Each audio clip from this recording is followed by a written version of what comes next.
এই জন্য আল্লাহ বলেন কলমের কসম, এবং কলম দিয়ে লেখকরা যা লেখে ওই লিখিত জিনিসেরও কসম। হয়তো আপনি 10 বছর পরে আর থাকবেন না, কিন্তু আপনার লিখে যাওয়া এই উপন্যাসটা থাকবে। এই কথা বলে না কেন?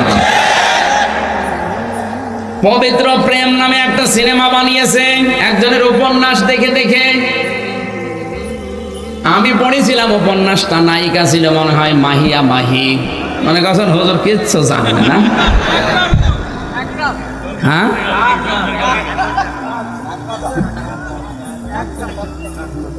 এখন এই সিনেমায় একজন হিন্দুর সাথে মহিলা, এই মুসলমান মেয়ে পর্দা করে কলেজে যায়, স্কুলে যায়, কি করে লাভ ম্যারেজ করবে এই কাহিনীগুলো তুলে ধরেছে। এটার দ্বারা দুনিয়ার মানুষকে বোঝাতে চায় যে বোরকা পরা পর্দা করা মেয়েরাও তলে তলে এই কাজ করে। তামাম দুনিয়ায় এই বইটা যদি বিভিন্ন ভাষায় রিলিজ হয়, তারা দেখে দেখে বলবে ইসলাম গ্রহণ করব, অথচ ওদের ইসলামের পর্দাশীলা মেয়েরা যদি এই করে, ওইরকম ইসলাম দরকার নেই। কোথায় নিয়ে যাচ্ছে আপনি টের পাচ্ছেন? ওই লোকটা যে লিখেছিল, আমি নাম নিলাম না, মারা গেছে, কিন্তু তার লিখিত এই বইটাই উপন্যাসটা নিয়ে আজ সিনেমা হয়ে যত মানুষ ইসলামের প্রতি খারাপ ধারণা করবে, ওর কবরের উপরে যতই ফুল দেওয়া হোক, নিচে আল্লাহ আগুন লাগিয়ে দেবে। এজন্য সাংবাদিক যারা, ইউটিউবার যারা, এমন কিছু প্রচার করবেন না, লিখে দেবেন না, এমন কিছু তৈরি করে রাখবেন না যেটা আপনি মরণের পরও স্থায়ী থেকে যায়। এমন কিছু ফেসবুকে আপলোড করা যাবে না। আপনি এমন একটা উলঙ্গ বই সিনেমা দিয়ে দিয়েছেন, গান, আপনি হয়তো মারা গেলেন এখনই, কিন্তু এটা যত মানুষ লাইক দেবে, কমেন্ট করবে, শেয়ার লাগাবে, আপনি মারা যাওয়ার পরে কোটি কোটি মানুষ যদি এটা দেখে, আপনি পেতেই থাকবেন। জেনার গোনা আপনার আমল নামে আসবে। এটা ভয়ঙ্কর কাজ। এটা আমাদের এই মুহূর্তে সাবধান হওয়া লাগবে। মেয়েরা ঘরের পরিবেশে থাকো, বাইরে যেতে হলে জাহিলি যুগের মেয়েদের মতো পেট পিট বের করে যেও না। এমন এমন ব্লাউজ বানিয়েছে, মনে হচ্ছে ফুটবল খেলার মাঠ। এই পাশ থেকে একটা ফিতা, ওই পাশ থেকে আর একটা ফিতা, মাঝখানে গেরো দিয়েছে, ওটা ফুটবল খেলার সেন্টার। যুবকরা ওই জায়গায় গোল বসাবে। এখন যদি বলেন হুজুর আমরা দেখি বিভিন্ন কায়দায়, আপনি দেখেন কোন কায়দায়?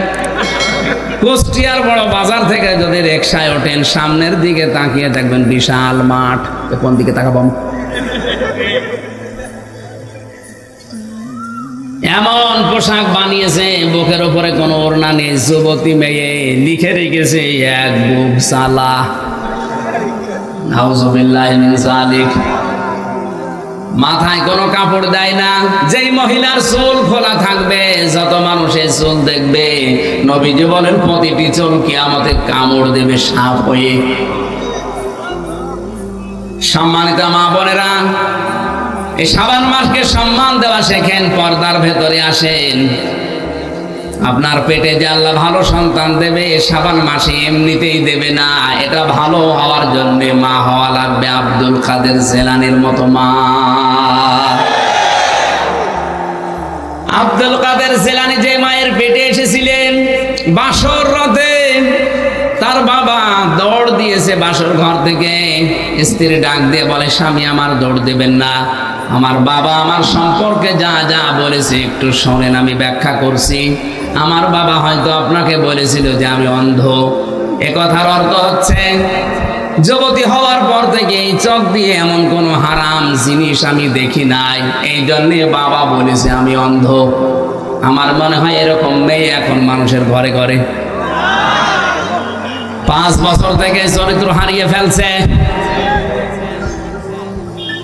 আমার বাবা বলেছে আমি ন্যাংড়া। যুবতী হওয়ার পর থেকে এই পা দিয়ে কোনো পরপুরুষের কাছে আমি কোনো কাজের জন্য যাইনি। এই জন্যের উপকর্থে আমার বাবা আমাকে ন্যাংড়া বলেছে, আমার কালা বলেছে, কারণ আমি এই বয়স পর্যন্ত কোনো গীবত শুনিও নাই, এ জবান দিয়ে আমি করিও নাই। এই জন্যে বোবা বলেছে, বধির বলেছে। আপনার কোনো অসুবিধা নেই, আমি আপনার স্ত্রী। সম্মানিত মা বোনেরা, আমি আশা করছি আমি আপনাদেরকে অনেক ভালোবাসি। আল্লাহর কসম, মিজানুর রহমান আজহারী এখন দেশে নেই। উনি আপনাদেরকে অনেক ভালোবাসতো আমি জানি। ওনার তুলনায় পরিবর্তে এখন যেহেতু আমি আছি, কসম করে বলছি আপনাদের প্রতি কোনো রাগ নেই, বিদ্বেষ নেই, আপনাদের আমি ভালোবাসি। তো ভালোবাসার কাজ করা লাগবে। পর্দার ভেতরে চলে আসেন, এটা আপনার রক্ষা কবচ। আমার মনে হয় কোন মহিলা যদি পর্দার ভেতরে এসে রাস্তায় চলাফেরা করেও মনে হয় যে দুইজন বডিগার্ডের সাথে আছে। আর যদি বেপর্দা হয়ে চলে, বডিগার্ড না, শয়তান আরো জাল হিসাবে ব্যবহার করে। নিজে তো অপরাধ করছেন, আরো সমাজকে অপরাধী বানাচ্ছেন। আপনি নিজে জাহান্নামে গেলেও তো হতো। একজন বেপর্দা মহিলা যদি জাহান্নামে যায়, নবীজি বলেন 4 জন পুরুষ মানুষ সাথে নিয়ে যাবে। তার বাবাকে নেবে, তার বড় ভাইকে নেবে, তার স্বামীকে নেবে, তার বড় ছেলেকে নেবে। আমি হয়তো আপনার বাবা, আপনার ছেলে, আপনার বড় ভাই, নয়তো আপনার স্বামী। এজন্য আপনাকে বাঁচানো লাগবে, এটা আমার দায়িত্ব। এই শাবান মাসে পর্দায় চলে আসেন, আপনার সম্মান আল্লাহ বাড়িয়ে দেবে। কারণ আপনি আল্লাহর আইনকে যদি শ্রদ্ধা করেন, সম্মান করেন, আপনার সম্মান আল্লাহ বাড়াবেই। কথা বলেন না কেন? যালিকা দীনুল কাইয়্যিম, আল্লাহ বলেন এইটাই স্থায়ী দিন, এইটাই সুদৃঢ় দিন। এই আয়াত দ্বারা প্রমাণ হয় বাংলাদেশে আজ যারা অনেকে ভোট পাওয়ার জন্য এই কথা বলে যে সকল ধর্ম সমান, এই আয়াত অনুযায়ী ওদের ঈমান চলে গেছে। সকল ধর্ম সমান কে বলেছে আপনাকে? ধর্ম তো একটাই, আল্লাহর কাছে ইন্নাদ দীনা ইনদাল্লাহিল ইসলাম। দিনের আগে আলিফ লাম আছে, এটা নির্দিষ্ট করার জন্য। একটাই মাত্র ধর্ম দুনিয়াতে আল্লাহ পছন্দ করে, তার নাম ইসলাম। আর বাকি যা আছে সব আল্লাহর কাছে ডিলেট। কথা বলে না কেন? আর কিছু না পাই জীবনে, ইসলাম যেহেতু পেয়েছি, এইটাই আমাদের জীবনের গনিমত। খুশি হয়ে বলেন আলহামদুলিল্লাহ। ফালা তাযলিমু ফীহিন্না আনফুসাকুম। সাবধান, এই সমস্ত মাসে গনার কাজ করে মাসকে অসম্মান দিয়ে নিজের ওপর জুলুম করো না। কারণ আল্লাহ পাক যে 77 প্রকার মানুষকে ঘৃণা করেন, তার পয়লা নাম্বারে তারা দুনিয়ায় যারা জুলুম করে। আজ জুলুম দেশে আছে না নেই? ফালা তাযলিমু ফীহিন্না আনফুসাকুম, নিজেদের উপরে জুলুম করো না। এই মাসকে অসম্মান করার দ্বারা, আল্লাহর দিনকে ছোট করার দ্বারা। ফিরে আসেন আপনারা, আল্লাহর দিন ভেবে কোথায় যাচ্ছেন? ফাইনা তাদহাবুনা ইন হুয়া ইল্লা যিকরুল লিল আলামিন। কোথায় ভেগে যান? কোথায় চলে যাচ্ছেন? এই কোরআন আল্লাহর পক্ষ থেকে বিশ্ববাসীর জন্য উপদেশ। আল্লাহর উপদেশ যদি কাউকে পরিবর্তন করতে না পারে, বিশ্বাস করে নেবেন ওর কপালে আর হেদায়েত নেই। কোরআন শরীফ এসেছে হেদায়েত দেওয়ার জন্য। এই জন্য আমরা যেন জুলুম করে না ফেলে আমার নফসের উপরে। মন যেটা চায় সেইটা করা নফসের উপরে জুলুম। এই কথা বলেন না কেন? মন চাচ্ছে বিড়ি খেতে, মন চাচ্ছে মদ খেতে, খেলাম, এটা নফসের উপরে জুলুম। মন চাচ্ছে বেপরদা চলতে, চললাম, এটা নফসের উপরে জুলুম। পরিবারের জুলুম আছে না নেই? স্ত্রীর হক গুলো যদি কেউ আদায় না করে, ওটা স্ত্রীর উপরে জুলুম। আল্লাহর নবী জানিয়েছেন স্ত্রীর যে 4টা হক আছে, 1 নম্বরে স্ত্রীর প্রশংসা করতে হবে, এটা তার হক। যেভাবেই হোক, যে কায়দায় হোক, স্ত্রীর প্রশংসা করে, এটা তার কি?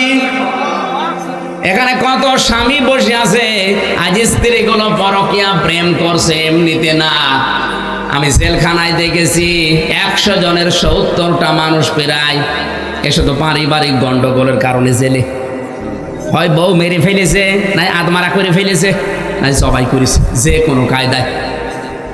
এই জন্য টুকে টুকে রেখেছিলাম জেলে। বাইরে এসে আমি 2টা বইও লিখেছি, পারিবারিক জীবনে দাম্পত্য কলহ এবং তার সমাধান কি, ওটা দেখে দেখে লিখেছি ওদেরকে। এখানে হয়তো পাওয়া যাচ্ছে, যদি পাওয়া যায় অথবা গাড়িতে আছে, নিয়ে গিয়ে স্ত্রীকে পড়াবেন, মঞ্চে আছে। আমার শিক্ষার বিষয় এখানে, যে সমস্ত স্ত্রীর প্রশংসা করতে চান না, আপনি কি বিশ্ব নবীর উপরে দামি স্বামী হয়ে পড়েছেন? নবীজি মুহাম্মদ রাসূলুল্লাহ জীবনেও কোনোদিন স্ত্রীর খাবারের ভুল ধরেননি, অথচ তার স্ত্রী মাত্র 6 বছর বয়স। কয় বছর? হযরতে আয়েশা 9 বছর বয়সে নবীজির সংসারে গেছে। 9 বছরের একটা মেয়ে কি বোঝে? আমার মেয়ের বয়স এখন 9 বছর, তাহলে মাওয়ার বয়সে একটা মেয়ে, আমার মেয়ে মাওয়া, এই বয়সে একটা মেয়ে কি বোঝে সে 9 বছরে? অথচ জীবনেও তার রান্না করা খাবার খেয়েও কোনোদিন নবীজি বদনাম করেননি। আরে রে 5 স্টারের হোটেলের মতো রান্না করে দেয়, ও আহাম্মকের পরেও বউ ধরে মারে, নুন কম হয়েছে এই জন্য। একদিন রান্না করে দেখো তো দেখি। মেয়েদের কাজের অনেকে দাম দিতে চায় না, মেয়েদের রান্নার প্রশংসা করা লাগবে 1 নম্বরে, 2 নম্বরে তাদের কাজে কর্মে যেটা আছে পারিবারিক জীবনে, এই কাজের সম্মান দেওয়া লাগবে। আজ হাজার হাজার পরিবারে আমরা দেখতে পাই মেয়েদের কাজের কোনো মূল্য নেই, অথচ ওরা বিনা টাকায় বিনা পয়সায় অনেকগুলো কাজ করে, ধোপানি, চাকরানি। এই কথা বলছে না কেন? আপনার কাপড় ধুয়ে দেয়, ধোপানি, রান্না করে দেয়, রাঁধুনি, ঘর দোর মুছে দেয়, চাকরানি, যত রকমের কাজ আছে আপনাই ওখানে দিয়ে করাচ্ছেন। অথচ কোরআন জানিয়েছে মেয়েটি স্ত্রী হিসাবে আসবে আপনার কাছে রাজরানী হয়ে। ও যদি কোনো কাজ করতে না চায় তার গুনাহ হবে না, এমনকি আপনার সন্তানকে যদি সে দুধ পান না করায় তারপরও তার কোনো গুনাহ নেই। আমি আলেমকে জিজ্ঞাসা করছি, আল ওয়ালিদাতু ইরদি'না আওলাদাহুন্না হাওলাইনি কামিলাইনি লিমান আরাদা আইয়ুতিম্মার রাদা। এখানে মোজারে দেওয়া, এখানে মোজারে শব্দ দেওয়া, পুরুষের শব্দ, কোনো স্ত্রীর বাচক শব্দ এখানে নেই। সন্তানের দুধ খাওয়ানোর দায়িত্ব মার না বাবার? বাবার। কার? মারা তো দয়া করে আপনার উপরে ইহসান করে দুধটা পান করিয়ে দিচ্ছে, এর বিনিময়ে আমরা আজ পর্যন্ত কোনো মাকে টাকাও দেই না। এই কথা বলে না কেন? এটা যে মনে হয় মাইকে ওয়াজ করা ঠিক হচ্ছে না,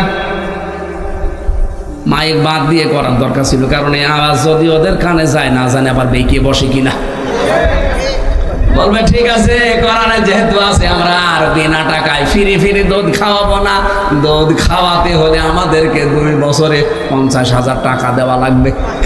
এবার আপনি মরেন, আপনার সওয়াল দিয়ে মেয়ে নিয়ে আপনি মরেন। মেয়েদের পরিবারস্থ লোকদের যে কাজ আপনি হিসাব করে কোলাতে পারবেন না। আমার দাদা বেঁচে ছিল যখন একটা গল্প বলতো, এক লোক ওইরকম খালি গরম দেয়, স্ত্রীর কাজের কোনো দাম দেয় না। ওর স্ত্রী একদম বলেই ফেলেছে, কি গো তুমি কোনো কাজে মন পায় না তোমার, ঠিক আছে তোমার কাজ আমারে দাও, আমার কাজ তুমি করো। ও বলছে তোমার আবার এই কাজ হইল নাকি?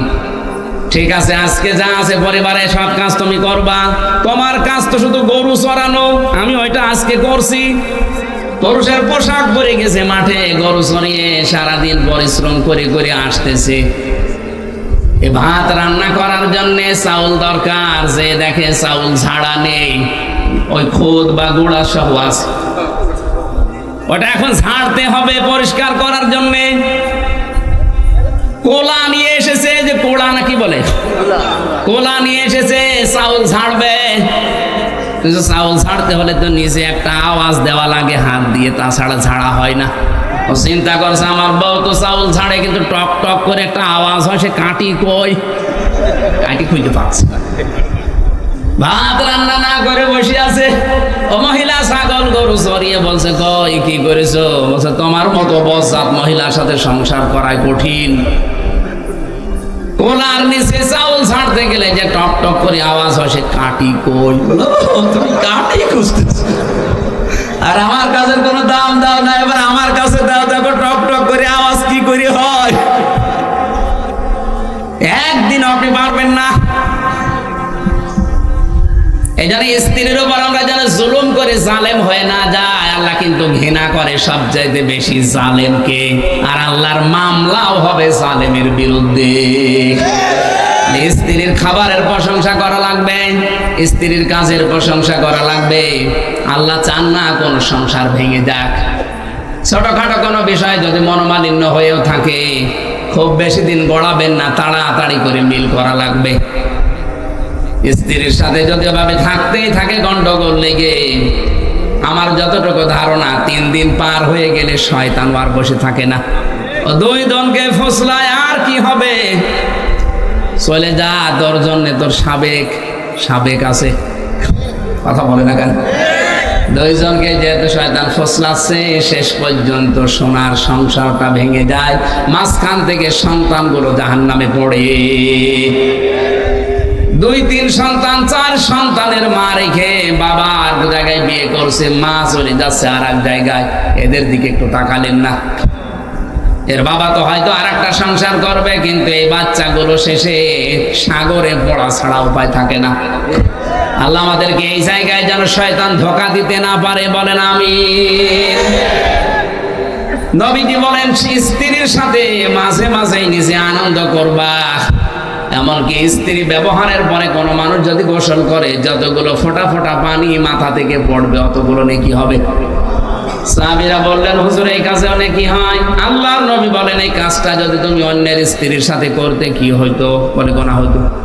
সেই গোনার কাজ না করে জায়েজ জায়গায় যদি এ কাজ করো, তে তোমার সওয়াব হবে না কেন? অবশ্যই তোমার সওয়াব হবে।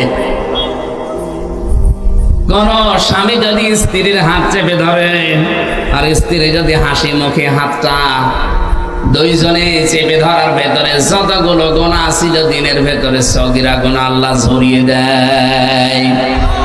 এই জন্যই নবীজি বলেন, আমার কাছে 3টা জিনিস বেশি ভালো লাগে, একটা সুগন্ধি, আর একটা স্ত্রী, আর একটা আমার নামাজ। আমাদের কাছেও সুগন্ধি ভালো লাগে, কিন্তু অনেকের কাছে দুর্গন্ধ বেশি ভালো লাগছে, এই জন্যই বিড়ি খায়। কথা বলেন না কেন? বন্ধ করা লাগবে বিড়ি খাওয়া। অনেক মানুষ আজ ফতোয়া বের করেছে, তেমন কিছু না, এনাই মাকরু। 2 নম্বরে নবীজির কাছে নামাজ ভালো লাগতো, আমাদের কাছে নামাজ ভালো লাগে, কিন্তু নামাজের শিক্ষা ভালো লাগে না। নামাজের 17টা শিক্ষা আছে, কয়টা? বলেন বলেন। আল্লাহর নবী বলেন, নামাজ প্রথম তোমাকে শিক্ষা দেয় কি করে পরিপাটি হওয়া লাগবে। আজ আমাদের জীবনটা পরিপাটি না, এলোমেলো। যদি আমরা নামাজের মতো ট্রেনিং নিয়ে জীবনটা চালাতে পারতাম, এ দেশ জান্নাত হয়ে যেত। 3 নম্বরে, আমার স্ত্রী আমার কাছে ভালো লাগে, আমাদের কাছেও স্ত্রী ভালো লাগে, কিন্তু নিজেরটা বাদ দিয়ে অন্যেরটা। কথা বলে না কেন? আল্লাহ আমাদের হেফাজত করুন, বলেন আমিন। খুনসুটি করবেন, আপনি আনন্দ উল্লাস করেন নিজের স্ত্রীর সাথে, মোবাইলে যদি প্রেমের আলাপও করেন, মনে করবেন নফল নামাজের সওয়াব হচ্ছে। আল্লাহ আমাদেরকে বাস্তব জীবনে স্বামী স্ত্রী যেন জুলুম হয়ে না যায় কোনো বিষয়ে খেয়াল করার এই শাবান মাসে তৌফিক দিন, আমিন। অকাতিলুল মুশরিকিনা কাফাতান কামা ইউকাতিলুনাকুম কাফা। আল্লাহ পাক বলেন, তোমরা লড়াই করো, সংগ্রাম করো মুশরিকদের বিরুদ্ধে, যেভাবে ওরা ঐক্যবদ্ধভাবে তোমাদের বিরুদ্ধে লড়াই করে। আজ তামাম দুনিয়ার মুশরিকরা সব এক মুসলমানকে টাইট করার জন্য। সুতরাং 57টা মুসলিম রাষ্ট্র এই শাবান মাসে এক হওয়া লাগবে। আমার মনে হয় শাবান মাসের সম্মানার্থে আয়াত যদি আমরা সত্যি বুঝতাম আর মেনে নিতে পারতাম, ফিলিস্তিন এমনিতেই স্বাধীন হয়ে যেত। ওয়ালামু, জেনে রাখো, আন্নাল্লাহা মাআল মুত্তাকিন, অবশ্যই আমি আল্লাহ মুত্তাকিদের সাথে আছি। মুত্তাকি কাকে বলে? তাফসিরে মুত্তাকির আমি সংজ্ঞা পেয়েছি, কেউ যদি মুত্তাকি হতে চায়, যাকে আল্লাহ ভালোবাসে মহব্বত করে, তার ভেতরে 10টা গুণ থাকা লাগে। কয়টা? সূরা বাকারার 177 নম্বর আয়াতের ব্যাখ্যাটা করা আছে। আমার যেহেতু সেই হালুয়া ঘাটে আছে রাত 11টায় আর 2 ঘন্টা আছে, যাওয়া লাগবে। আজকের মতো শেষ করে দিলাম, 9টা বাজে। আমিন। বারাকাল্লাহু লানা ওয়া লাকুম ফিল কোরআনিল আযীম। এরপরে আরো যারা আছে, নাজমুল হাসান ভাই আছে, অনেক ভালো আলোচক উনি। আমার বই আছে এখানে, বইটা যদি লাগে এখান থেকে নিয়ে স্ত্রীকে উপহার দেবেন, মেয়েকে দেবেন, বোনকে দেবেন, পড়বেন, কাজে লাগবে। এখানে আছে, নিয়ে যান। এই যে জায়গায় আছে, নিয়ে যান, কাজে লাগবে। আর নাজমুল হাসান ভাই চলে এসেছে, মাওলানা মোল্লা নাজমুল হাসান, আমাদের অভিভাবক, আমাদের দায়িত্বশীল। এখানে আসেন, আপনারা কথা বলে নাই, আমি 1 মিনিট একটু মোনাজাত করে দিই। মোনাজাতের পরে বইটা নিয়ে যান। এরপরে